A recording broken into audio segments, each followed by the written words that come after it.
Welcome to Ear for Fear. I'm Donovan, And I'm Rick. and this is the podcast where we talk about scary movies or movies trying to be scary.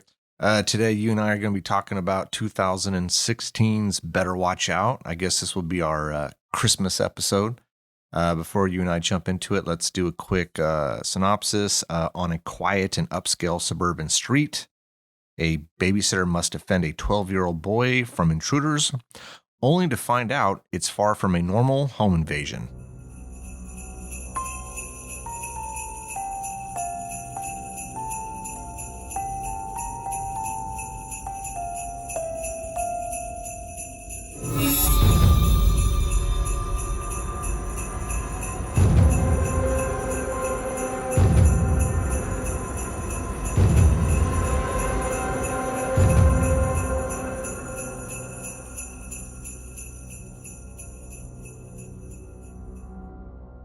All right, man. So Better Watch Out 2016. Neither you or I had watched this or seen this before. You recommended it. I said, hey, let's do a Christmas episode. And I don't know. I mean, did you go through several different movies and go, hey, let's check this one out? Because it had a decent score or something like that, or on like Rotten Tomatoes or something. Well, I wanted to see what other movies there were besides like Gremlins, like ones that I can think off at the top of my head. So I just Googled, Christmas horror movie. There's like a lot more than I thought there was when I was looking at other ones too, like ones I hadn't even heard of. They all look like B movies too. Yeah, a lot of them do. Yeah. I mean, offhand, like what? Silent Night, Deadly Night, Black Christmas. Those seem to be. I think Christmas Evil, I think, is one. There's a bunch of other ones. Like they're all puns. Like the title came first, and then they wrote the movie around it. Yeah, probably. Yeah. So I remember. I remember watching the trailer for this in 2016, and then I thought it looked okay, and then I just forgot about it, which seems to happen a lot with me because I watch a lot of trailers. I love movie trailers, and I just forgot about it. And then you mentioned it. I remember. Then I watched the trailer again. Oh yeah, I remember this. I hadn't seen it, but looked interesting. So here we are. It's our Christmas episode. Yeah, and it's cool that we're not doing a movie that maybe a lot of other people would be doing. I don't think so. Because it's funny you say you watched the trailer for this. I've never heard of this movie until I just happened to stumble it on Google a few weeks back. So, this flew under my radar for sure. I think another movie that came out around the similar time is like Krampus. That's something that more people probably going to know just because that idea is also more like entrenched in like this alt like reality of Christmas type of thing, where you've got like St. Nicholas as like a monster more or less. Yeah. So that Krampus, and I know you and I have debated a little bit, not on a podcast episode, but I really enjoy that movie. That I enjoyed it when it came out. I've watched it since. Actually, I just watched it I think last week. That's a fun movie, and I love some of the special effects. I love the actors are great. There's some humor. I mean, it's again right up my alley because I love stuff like that. It's kind of cheesy and campy, right? I gravitate towards those types of movies. It's got to be still a good movie, or I'm just going to be uninterested. And I always thought Krampus was good. Yeah, I know you like it a lot. There's like this factor that I've been trying to explain that just it's missing in Krampus, so the movie doesn't entirely work for me. I'm trying to learn how to articulate that type of thing. I'm not quite there yet, but I'm sure at some point we'll do a Krampus episode because, it'd be pretty fun to talk about it. We've talked about it off mic about how much you like it and how much like it doesn't work for me. So, that's like a ... episode, we'll probably revisit it at some point. Yeah, some other Christmas episode, Yeah, and then by then maybe I'll figure just what about that movie doesn't work for me and I'll be able to explain it better. Yeah. But for this one, it's Better Watch Out.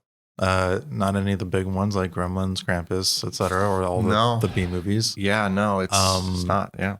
So I didn't want to spend time on like a movie with like a 50% RT score.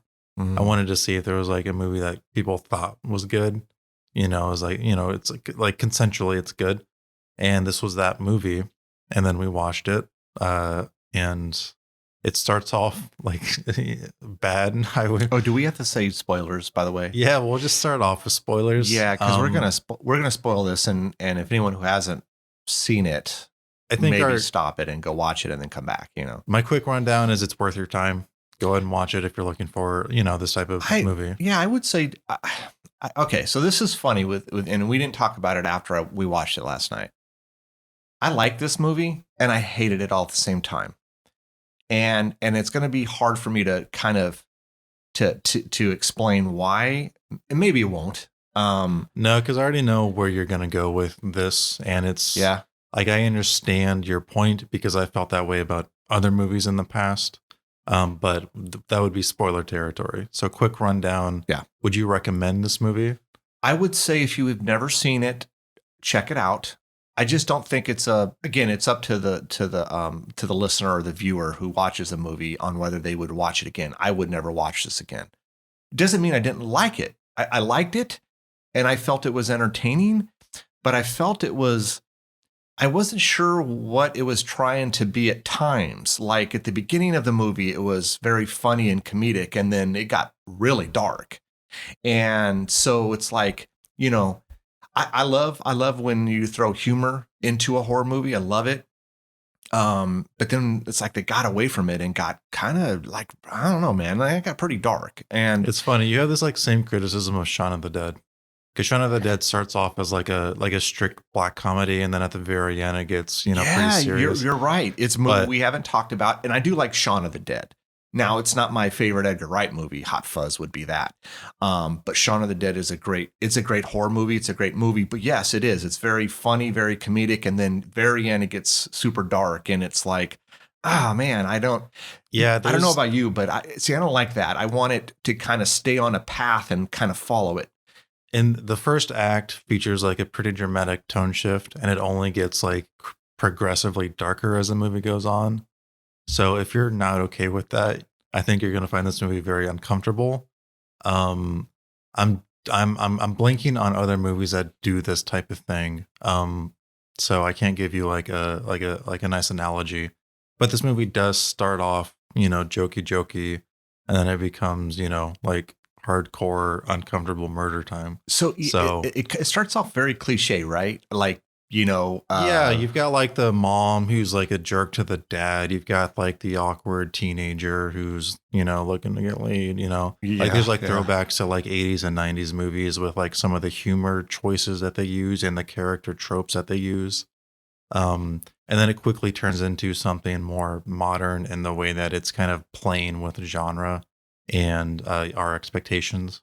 So we'll talk about that. Yeah. Very much so. I mean, a lot of the tropes there, the kid, like you said, he's what, 12 going on 13. He's horny. He's trying to, his babysitter's coming over. She's what, probably 17, 18. I don't know. I'm guessing. Very pretty.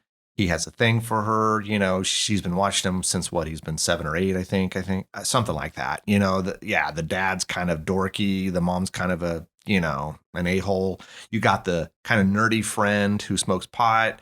A lot of cliche trope stuff happening here. Let's run down before we kind of, talk about it a lot. Let's run down the characters. We got Luke as the main boy. He's the 12-year-old, played by Levi Miller. Ashley is played by, and I'm probably going to butcher this, Olivia DeJonge. And Garrett is played by, which is Luke's friend, Ed Oxenbould. I knew this kid. Him and Ashley, the babysitter, were in The Visit. M. Night Shyamalan's The Visit. I knew they looked familiar. They're just older. And then character Ricky, Jeremy. Those would be Ashley's kind of boyfriend and ex-boyfriend. The dad is played by Patrick Warburton. Everyone knows him from Seinfeld, Family Guy, Rules of Engagement, and Virginia Madsen plays the mom. She of course was in Candyman. That's pretty much the main characters, right? I mean, I don't think we're missing anybody. Did we talk about like Ricky and Jeremy? Yeah. Did you run them? Yeah. Okay. I don't, Jeremy's played by, I didn't write his name down. I should have the actor's name. I guess he's in Stranger Things, but I only watched the first season of Stranger Things, so I couldn't tell you who he is. But yeah, Jeremy's the ex-boyfriend. Ricky's the current boyfriend. We know Ashley is moving away. I guess her parents is her parents moving to Pennsylvania or something like that. I can't Dude, remember. I thought she was just moving for college. Oh, really? I see. I thought they were moving. I thought they were moving like out of like the area, like the parents. But you could be right. I mean, it makes sense. She's that age, you Mhm. know. And so, mom and dad are going out. Luke, I guess, needs a babysitter, and now he's got this plan. I'm gonna make my move on her because this is the last chance I get. She's Mhm. moving away in a few days. I think that's what was happening. I think they were in the process of packing and moving away. Yeah, what's the friend's name again? Garrett. Garrett, thank you. So yeah, there's mention of like a plan to scare her in some way. It's kind of alluded to. We also get little flags like Garrett is scratching his back. We know he's a pothead. We also get like the womb device under what's the main kid's name? Luke. Luke. Yeah. Luke's bed. And then we get like another allusion to him, sleepwalking. So, the parent or the mom will go ahead and talk to the babysitter at some point and say, make sure the pencil on the doorknob is, just so we know if he's sleepwalking or not. What was the purpose of the pencil? Is that just so it falls and it makes a noise? Yeah. But could you do that with something? That's weird to me. I don't know. You could also use like a hair, like any number of things. Yeah. Yeah, it's a device for us to know whether or not he sleepwalks, or it's more for them, right? And Because that doesn't really factor in the movie too much, but it is like a little backstory that will be explained later on. Yeah. And so the babysitter arrives. We get introductions to the father and the mother through her in a way. She has some like pretty like homophobic humor that I wasn't a huge fan of, with like Patrick Warburton. Yeah, the mom. Yeah. Yeah, like talking about whether or not he's like filleted a guy when he was like younger just because he likes ornaments. And it's like, well, anyone can like ornaments. Yeah, he's in a Christmas. I mean, yeah. And I was like, this doesn't work for me, but I'm not sure this is like a trope they're playing into and they're going to like mess with later. Turns out they don't do that. No. So like, I'm just like, well, why is it here in the first place? Yeah. I kind of feel like we kind of like stopped doing this stuff with like Cabin in the Woods like 20 years ago. I don't know. Right. Yeah. So that's kind of there. I'm not into that. And then, they leave and then it's just Luke and the babysitter. What's the babysitter's name? Ashley. Yeah. Because I think Garrett leaves, supposedly goes home, Yeah. But yeah, this is Luke and Ashley now. This is him trying to do whatever to make his move on her. He has a crush on her. He's infatuated with her. Yeah, it's so there's also another scene with like an SUV as she's pulling into the house. Yeah. I'm sorry, I don't know their last name, like Luke's last name. I don't remember. So like into that residence, and there's like a black SUV that kind of seems like it's following her, but that never comes into play later on. So that's what's funny. It's like, yeah, at the very beginning, she's on the phone, she's driving and she's on her phone talking to her mom, and yeah, she almost hits a cat, and then there's a SUV following her. But that never comes, like, we never see that the rest of the movie. Like, what is that? And it's only made for us to believe. Yeah. Yeah, it's a red herring for us to believe in the home invasion, but that's only for us. It's not for her. So why is it there in the first place if it's not going to, like add into this home invasion story? Because that's only for her. So it's like, why is now that we're talking about it, that served no purpose, and it was a giant waste of time and money. It was a waste of time. I think it's just to plant that seed for us to believe that this invasion, quote unquote invasion, is true. It's like it needed to be Ricky's car or something, But like at that point, Ricky's not a stalker. He actually genuinely cares about Ashley. We'll talk about that later. So like it's. The only other thing it could be is like, oh, the person's just literally making a left turn. But like the car was like stopped. There was no stop sign. So yeah, the huge waste. All right. Now I'm a little mad. That loses a point in my book. So, we get like literally 20 minutes of Luke just putting the moves on Ashley, and it's like kind of uncomfortable a little bit. No, it's not just kind of. It's like hardcore. Okay, I was trying to be nice. Like obviously the kid is trying way too hard, and it's very uncomfortable. And I think that's the point of the character. And we're going to like have a heel turn later on in the movie So it's fine. You know, like It makes sense. she's like constantly saying like, you know, I've known you since you were 8. You're only 12. And he's like, I'm turning 13. Doesn't matter.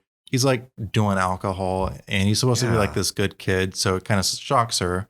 And that's another seed we're going to get into later on is, you know, him sort of peeling away expectations that people have of him or their perception of him. Yes. Which is good. And it goes on for a really long time. And then we're also getting seeds of a home invasion type of scenario because getting like the back door is like, you know, being open when before it was previously closed and locked. Like someone's like coming in the house. Yeah. There's silhouettes at the window. You know, there's we get a random pizza delivery when she never even ordered it. Mm-hmm. We get telephone calls. No one's there. You know, the typical stuff. Yeah. You know? Like, you know, like someone's messing with them for some unknown reason. Sure. I mean, you know, yeah. I mean, this would be all the ingredients of a home invasion or something. So that goes on for 20 minutes, right? We're getting set up with like the breaking down of Luke's character as people see him. And it's, you know, it's true. Like he's 12 years old, but apparently he's dabbled with alcohol. You know, so we're already getting like layers of this character that are being peeled back. Now we think it's in like an awkward way. Yeah. Like, oh yeah, he's just a kid who's just trying to pretend to be cool. But we'll get into that a little bit later of how that's kind of like, again, flipped onto its head and just, you know, like literally it's like 20 minutes from now. So Garrett shows up and, you know, he's a pothead. You know, he shows up like, hey man, how's things going? Right. How are you kids going on? But we don't know why he's here other than just to like, you know, be the awkward friend. Like, so if you haven't figured out the twist that's going to happen, and there's kind of like 2, right? Mm-hmm. The first one being, we'll talk about it in a second. The twist is, you know, like, why would Garrett be here? It's so he dies, right? Due to the home invasion. And that's ostensibly what happens. They get like a break thrown in saying that if you leave, you will die. Garrett freaks out, he runs out, and then he gets shot. It doesn't sound like a gun, but if you're like, oh yeah, this is like a silenced gun. That's what it sounded like. It's just, yeah, like had a silencer on it. Right. So now you think like how many people are out there if they have like, you know, multiple angles on the house, and we think someone's inside the house. So there's got to be at least 2 people. And then, you know, we see Garrett's body. It's not moving. So he's dead. We basically see like a leg, right? Like a foot or a shoe with or like something. his weed socks. And so like the movie's like playing into this idea like, oh yeah, like he got shot in the shoulder. He's going to save the day like an hour into the movie. We know how this movie plays out, right? So now it's just Ashley and Luke, and they're in the house, and they're just kind of like, okay, look, I've got the solution. It's the gun in my parents' bed. I'm going to go get that. And now the movie is like, how do we get that without being found out? Because there's a guy upstairs with a shotgun. And so we get like an attic scene where they're running away from this guy. And then Luke like kind of like conveniently gets the gun really easily. Right. And they're making a ton of noise. And this is when I paused it and I turned to you and I said, dude, this is a setup, man. And obviously there's enough like legwork here to like, the phones don't work all of a sudden. Garrett's cell phone doesn't work. Luke accidentally throws Ashley's cell phone in the aquarium. The computer Wi-Fi doesn't, dude, it's like all these things. It's like, And if you remember at the very beginning of the movie where it's Luke and Garrett talking on the bed before like any of this stuff happens, it's like, you know, how do you get a, you know, girl attracted to you? It's, you know, making her scared. So at this point, you know, we find out a few minutes before Ashley does that this is obviously a setup by Luke, because he even had the opportunity to like quote unquote shoot the home invader. Which, I mean, if we want to talk about like movies like Don't Breathe, you know, like if someone has like a gun, basically in all of like the states, you can like legally shoot that person. It would be within their right to murder this guy, basically. Obviously that doesn't happen.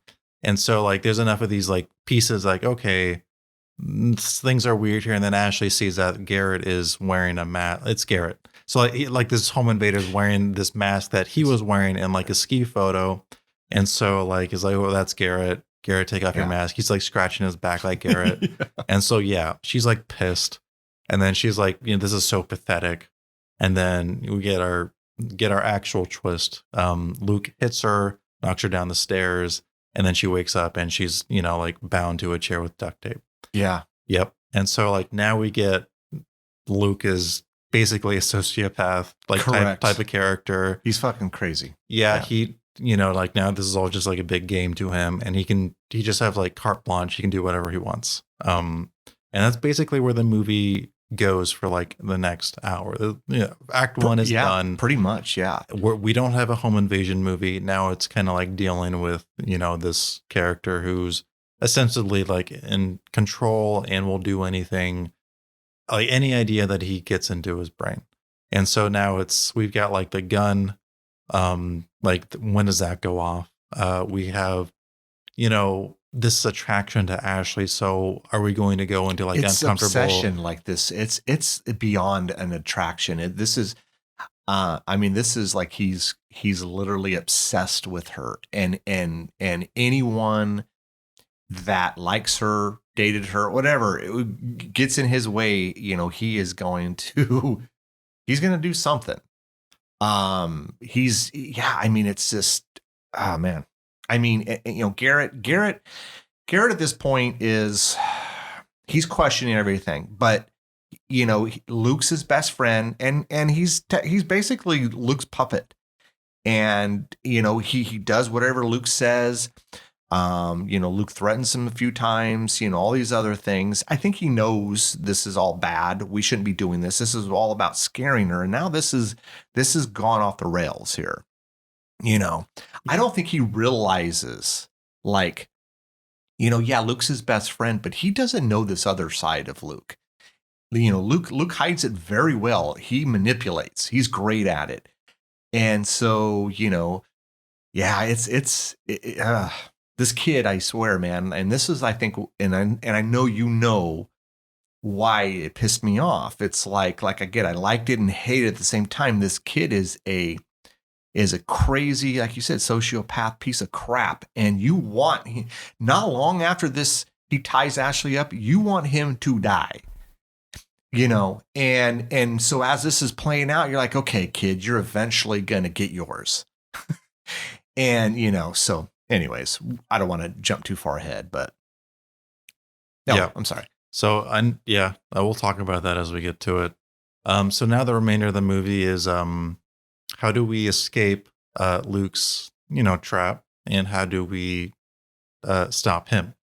How do we remove the gun from his hand is kind of like the pressing issue, right? Because that's how do I unbound myself, and how do I get the gun? Because like the gun can go off at any time. And that's when things get like really serious, because right now it's just a kid being really, really stupid. And, I don't know, like there's a way to come back from the situation right now. Yeah. And we're not at that point where it's, unsalvageable.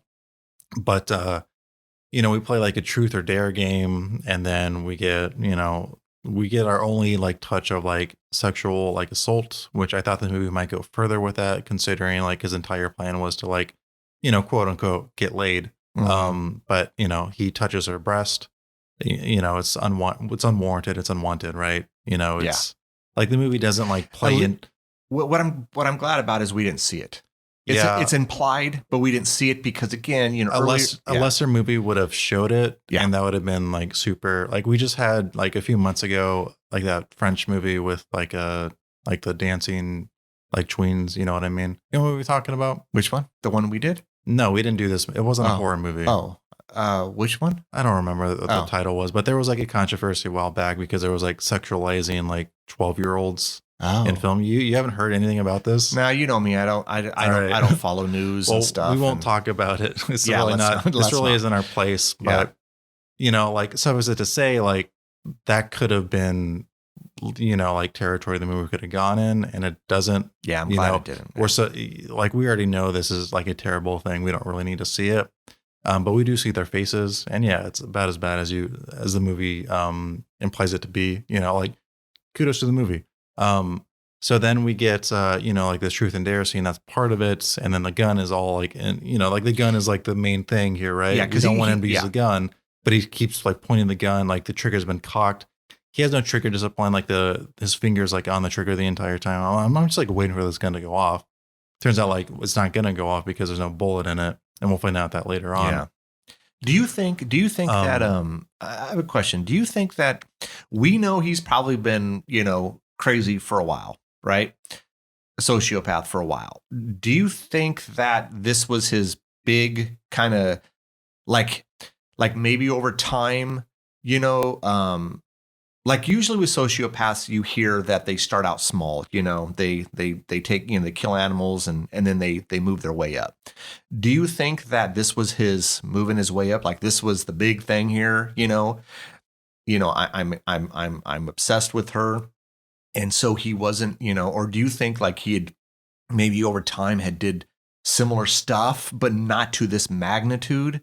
Because he seemed in control most times and seemed like he knew what he was doing. There were times where you could tell he wasn't in control, like when Ricky eventually comes to the house and he pees his pants and he freaks out. Oh my God, my mom's gonna kill me because it smells like pee or there's urine. And then when Garrett, I mean, on that point, it's just because it creates a narrative that he can't account for. That's why he got pissed. Okay, yeah, it's not part of it because he's planned this out. Right. It's part of his plan. I think he planned out for multiple scenarios. I think he planned out where he was successful with Ashley. And then I'm pretty sure he even knew that was pretty far fetched because he's not like entirely stupid, right? You can't be. No, he's a smart kid. Yeah, he's really smart.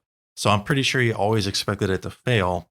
And then when it did fail, he would go into like this other fantasy he had, which is just being entirely in control of his situation and then more or less getting away with murder. Yeah. Yep. Yeah. Okay. And he did that through the guise of like helping Ashley and then of course fulfilling his own need to be, in control of Ashley because, she's older than him. She's been his babysitter this whole time. She's been the one in control of their relationship. But now as the movie progresses, he's the one in control. So I think he always had two plans, but really just one plan because there's no way the first plan would have ever worked. Right. Yeah. And then, as long as he had a way to explain this narrative where he was basically upstairs in bed, asleep the entire time, then he was good, right? So now to your point, has he been thinking about this the entire time? He's probably had known that he gets his thrills by manipulating people and then crafting a narrative around doing messed up stuff because, as we'll find out in the Truth and Dare scene, he killed the hamster and then lied about it. And then he's also done other things and lied about it and got away with it. We're going to find that out a little bit later, but he's been able to, manipulate a story that puts him and whoever, he's with, like in trouble with, into a good light. Because he's done that with Garrett multiple times. He's done that with himself multiple times. Yes. We find out later on that sleepwalking isn't something he's actually done. It's just a means to explain something that they've done that's been messed up. Where he's been caught. Because I think he talked about he got caught, him and Garrett got caught taking money out of his mom's purse. And so I think he blamed it on something else, like sleepwalking or I don't know, something like that. Mm-hmm. And then I think they got in trouble at school or Garrett and he found a way. So he's been doing this a while. And so he's been working his way up to something like this. And he thinks he's damn good at it. And he thinks he can get away with whatever. Admittedly, for a 12-year-old, yeah, he's really good. He is really good. In fact, he arguably wins, but we'll talk about it in a second. I think he loses, but we'll talk about that because I think it's just bait for a sequel. We'll talk about it. Until then, we get the Truth and Dare scene, and this is where we get friction between Garrett and Luke. That's going to come into play later. And then we also get a scene in the same scene, Luke saying that, he can't touch Ashley. We're just planting seeds for later on in the movie. Yes. And then, we find out that Luke has contacted Ricky to show up. But he arrives 15 minutes early. That kind of like throws a wrench into his plan. Yeah. So he gets Ricky tied up, by, fighting with him, by knocking him in the back of the head with a bat. And then they get into a kerfuffle and then he stabs him with the pencil which we knew was eventually going to come. We knew the pencil was going to come into play at some point. It's a weapon. I mean, we've seen it in several horror movies over the years. I mean, hell, Keanu Reeves and John Wick was, very dangerous with a pencil. So we see it I think in Evil Dead. But yeah, it was Chekhov's pencil. We know that if a movie is going to focus on an item, it has to play into the movie later on. Foreshadow. The movie fails on that with the SUV, right? But it does check that off with like the pencil and like the womb machine or whatever and all these other things. So he stabs him, but In the cheek, of course, right? like, yeah, of course, like all these things, like we don't know it at the time. And we're just like, oh shit, Luke's getting like further and further out of his like, like is like there's a point of no return at some point, and this is probably it now. There's like a second person here, and we're like, okay, Luke, just pull it back a bit. Of course, like the movie is just gonna like continue to escalate and escalate and escalate. But yeah, now he's like stabbed a guy, and he like hit them in the back of the head. Like that's like murder stuff. Yeah. So Yeah, totally, man. And that's what kills me because that was an aluminum bat. Dude, I think you hit him twice. You hit someone in the back of the head with an aluminum bat with any force, you're probably killing them. You're crushing their skull. yeah. But for the sake of the movie, yeah, I don't know, maybe he knocked him out. That's really it. Just enough to tie him up and sit him in a chair tied up next to Ashley. Yeah, and so like Garrett also saves Luke because he's got the shotgun. And so like Luke's able to then like get the final blow on Ricky, to the back of the head. They tie him up, and now it's Ashley and Ricky. And of course, we still have got the gun. It's funny is like they don't show the shotgun at all in any of these scenes. Really, it's just kind of like hidden somewhere off screen. We don't know where. No, it just kind of like shows up when it's convenient for the movie. But there's always that handgun, and as far as we know, it's loaded and it's always cocked. And sure, yeah, we're always waiting for it to go off. And now Ricky's in the picture. He's not really relevant to the story in so much as like he's a piece. So we're expecting Ricky to die, right? Yeah. And we're expecting him to die with a gun.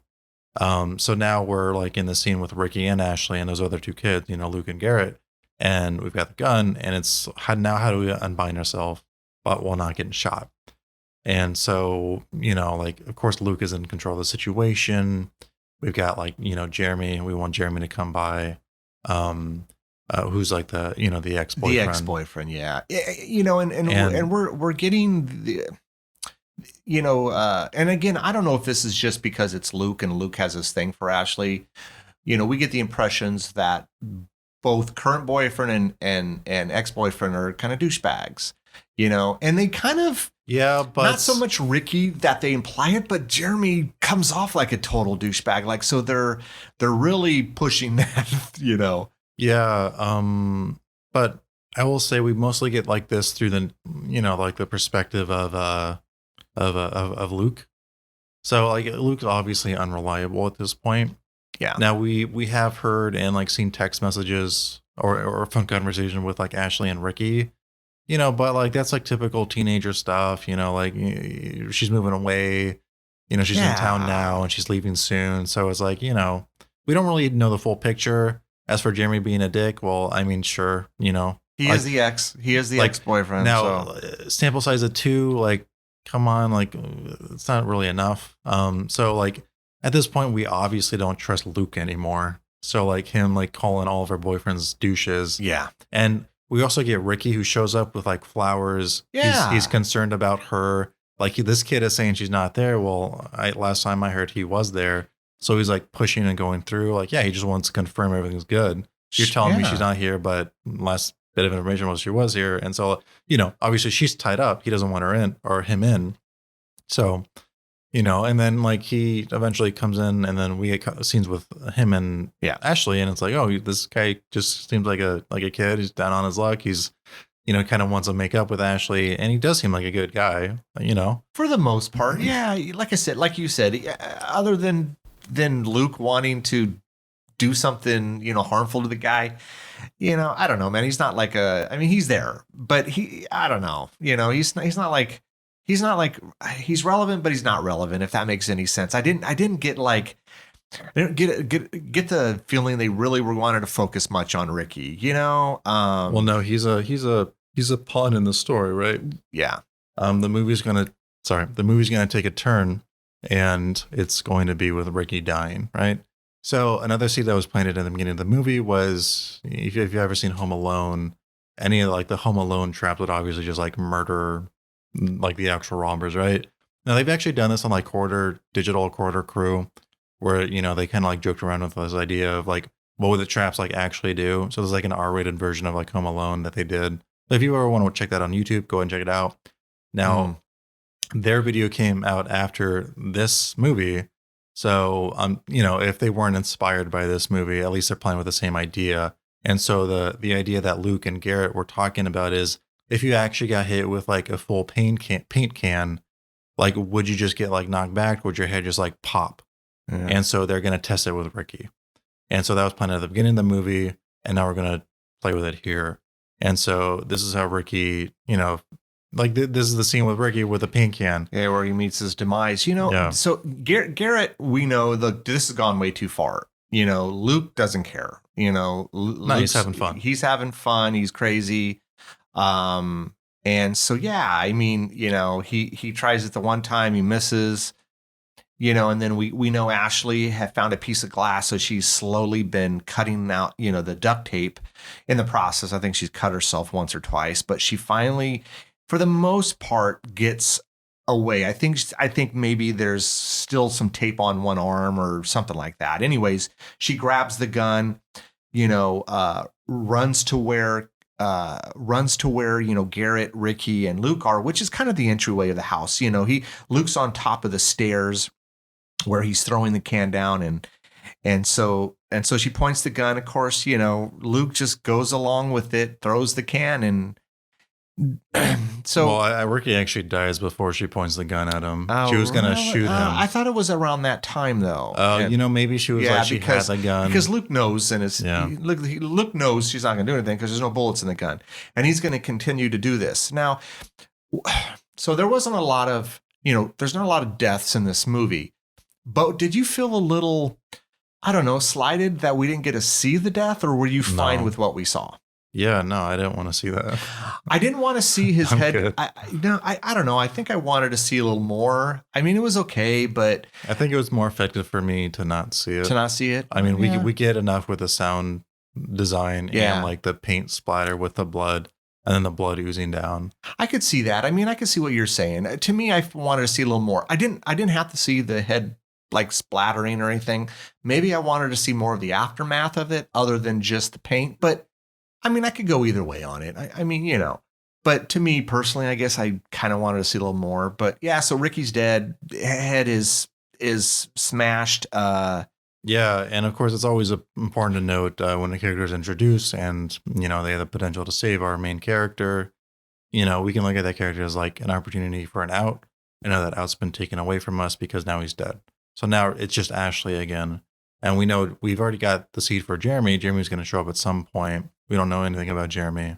So like Jeremy's really her, like, if she gets like knocked out again, tied up again, it's really just Jeremy there to save her. If not, then it's like she basically loses everything, right? Yes. And I think she eventually gets outside. There's a struggle with her and Garrett. I think she kind of beats Garrett's ass a little bit. And then she starts making her way because she hears carolers. You know, it's Christmas time. Here's carolers next door. So she makes her way down a little path, and then she gets a brick to the head and gets knocked out again. So she's just there. You know, you can I'm just about going to get away. And then, yeah, no. I mean, it's, again, a trope, right? You know, I've seen this in several movies. But so she's now tied up again. You know, she's taken a beating, right? So far. I mean, you know. I mean, a brick to the back of the head, you're like dead. But, you know. Yeah. So she's like ultra tied up. She's got tape like cocooned around her along with like. Is this where like, he wrapped lights? her? Yeah, like Christmas lights. He wrapped her up with Christmas lights, and then I think Jeremy eventually shows up. Yeah, like I said, you know, I think he's trying to get the nerve to go talk with her, so he's down in a beer. He's not sure what to expect. You know, he's down in a beer. He goes around the back. You know, he's got the hat on. I don't know, backwards. He kind of. They are conveying that he is kind of a bit of a, you know, D-bag, man. I don't know. I don't know the guy's full story, but so, you know, Luke confronts him, I guess. They're outside in the back, you know, hey, she's inside, but before you come in, you know, here's a pad and paper, write down you know, you want to apologize. And Ashley said, you know why. And so the movie at this point, because Ricky's dead and then Garrett's freaking out, you know, Luke says he's got a way to explain all of it. Yeah. And this is his way to explain all of it. Sure. Get Jeremy to quote unquote like confess to everything. Yeah. And then him and Garrett are good. Now like Garrett was pretty much always going to die, right? Garrett's obviously still alive now, but if Garrett has like doubts at all for someone like Luke, then they become like a problem. So Garrett has already shown that he's not cool with some of the stuff that's happened as far back as like the Truth and Dare game. So we know like that pin is gonna drop too.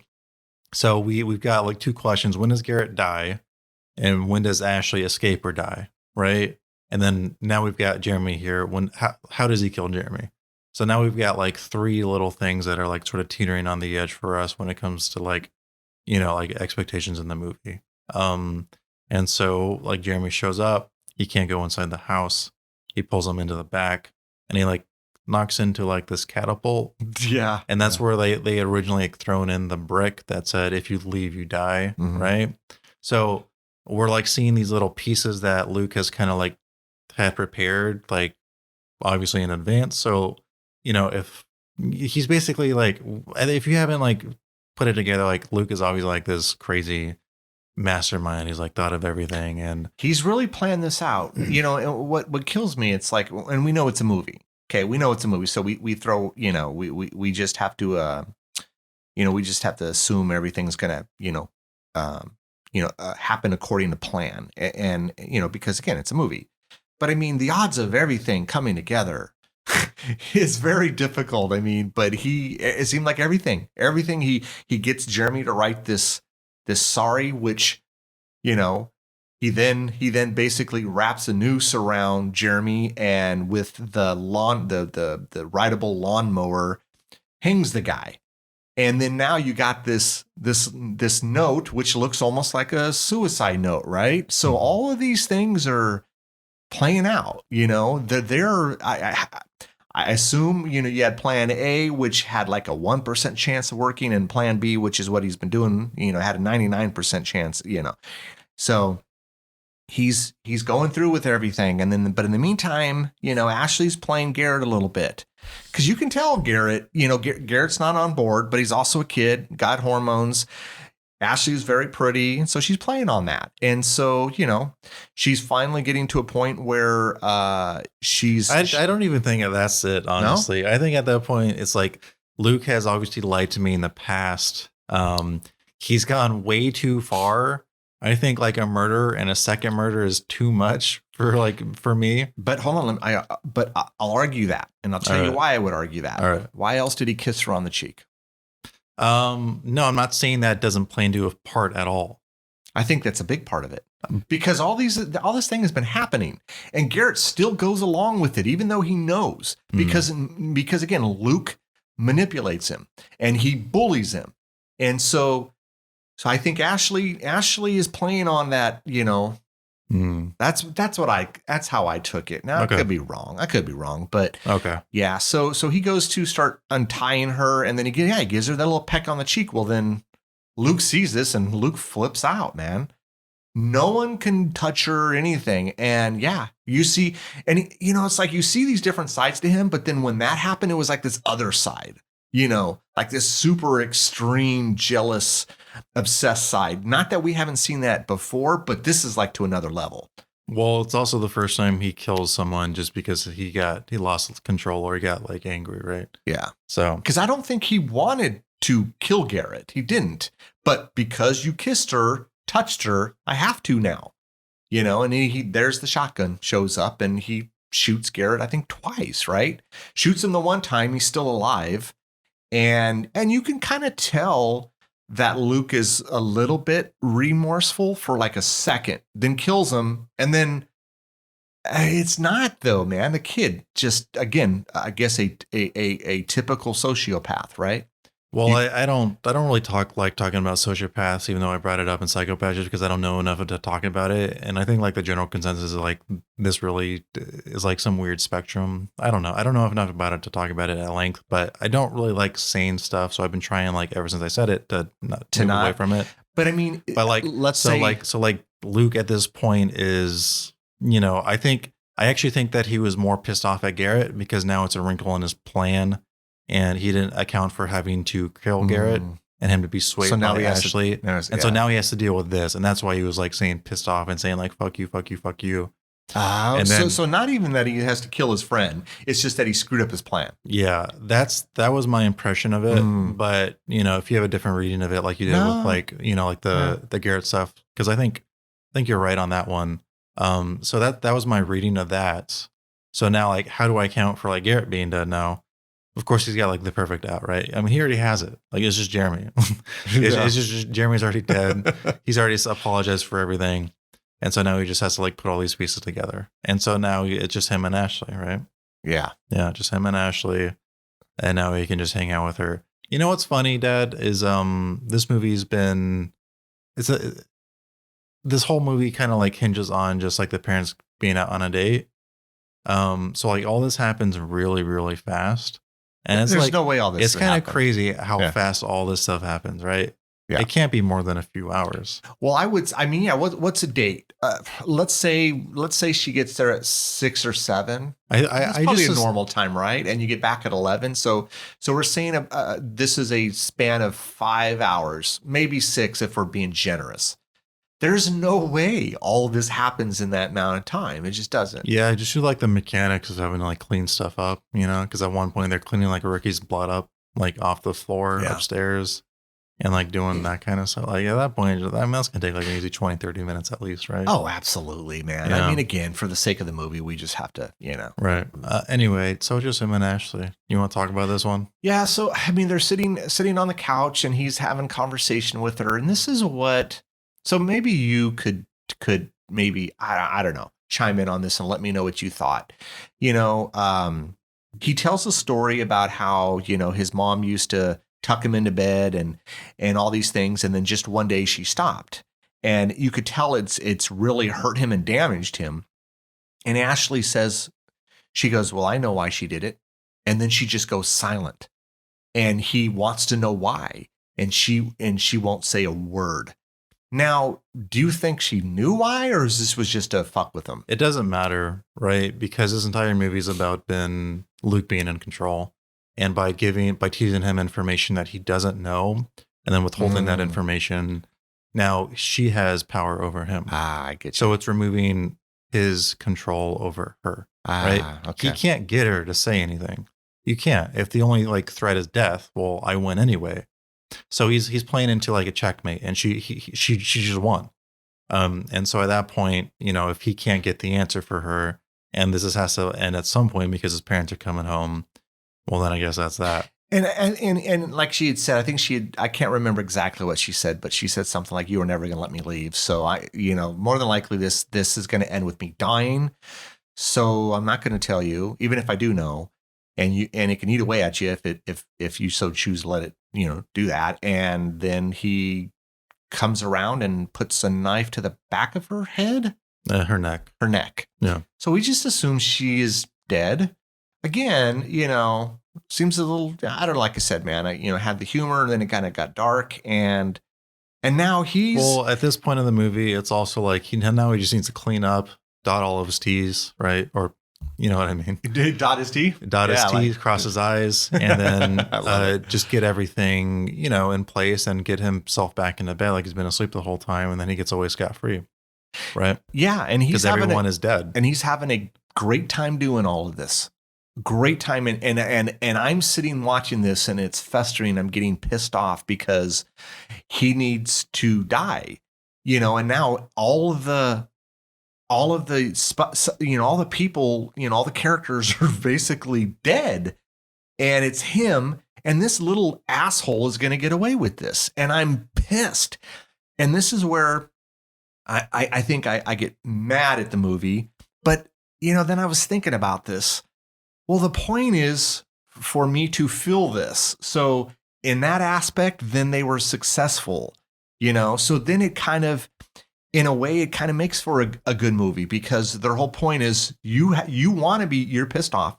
You need this little asshole to die. And now everyone's dead, and he's going to get away with it.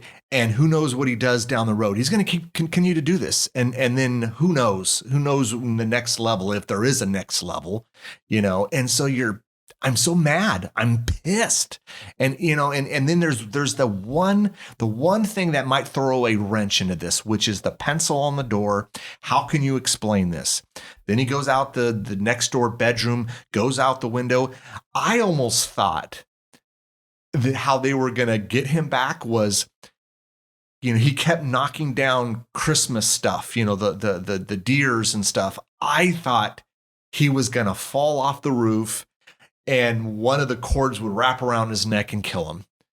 And I would have been good with that. That would have been like, yes, justice is served, No, he got into his room. Mom and dad got home from their party. He's in his bedroom and then he can hear them screaming and yelling and all this other shit, police are called. We have a scene of the dad talking with the cops.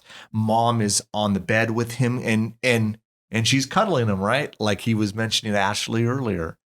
So, he's smiling. I've gotten away with this, and then we hear someone, I don't know if this was like a paramedic, say, hey, one of them is still alive. And so we get the person being rolled out in a, what is that thing called? A gurney? I don't know what is it a gurney? Yeah. Yeah, it's a gurney. A gurney. And he, he looks out his window and he sees that it's Ashley and he's freaked out, right? Because holy shit, she's alive. Now, she's gonna, and I love this part though, when she basically flips him off. That was kind of, I liked that. It was fitting, but I wanted more, man. I wanted this little asshole to die. And when I said something to you last night, you were like, well, he's didn't get away with it. And I'm like, well, maybe. Nah, see, he loses. So I think, just at face value, there's a variable he didn't account for, and that was actually being dead. So right there, he's already lost. And how did they say that she put?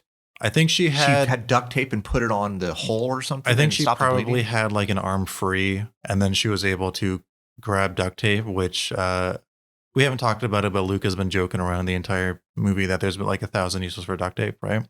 So she used it as like, kind of like a tourniquet, or like a Band-Aid, just to like stop it from... To stop the bleeding, to slow the bleeding, right? Yeah. Because she obviously was still bleeding. We see a giant pool of blood as he's cleaning up, or, like putting all the pieces where they need to be.